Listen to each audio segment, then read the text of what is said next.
భీష్ముడు ఈయన్ని అవమానించాడు, అర్ధరథుడు అన్నాడు. కర్ణుడికి అర్థం కాలేదు ఎందుకు. భీష్మ పితామహుడు ఆలోచనలు సూక్ష్మంగా ఉంది. చిట్ట చివరి వరకు దుర్యోధనుడికి తోడుగా ఉండేది కర్ణుడు ఒక్కడే అని ఆయనకి బాగా తెలుసు. నేనుండను, ద్రోణాచార్యులు ఉండడు, అశ్వత్థామంతా గోడ మీద పిల్లి, ఎందుకు వచ్చిన గోడ మీద కృపాచార్యుడు, ఆయన పేరే కృప, ఆయనకి దయ ఎక్కువ, ఆయన ఉండడు.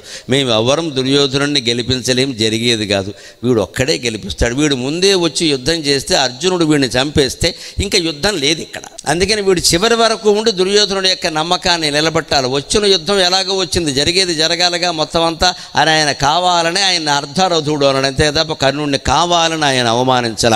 కర్ణుడు మహారథి కర్ణ అని ఆయనకి బాగా తెలుసు. 10,000 మందితో యుద్ధం చేయగలిగిన వాడిని అతిరథుడు అంటారు, 5,000 మందితో యుద్ధం చేయగలిగిన వాడిని మహారథుడు అంటారు, తనతో సమానమైన వీరుడు ఒక్కడితోనే యుద్ధం చేసేవాడిని సమరథుడు అంటారు, ఒక్కడితో కూడా యుద్ధం చేయలేని వాడిని అర్ధరథుడు అంటారు. అంత అవమానించాల్సిన అవసరం ఏం లేదండి, కావాలని చేశాడు ఆయన.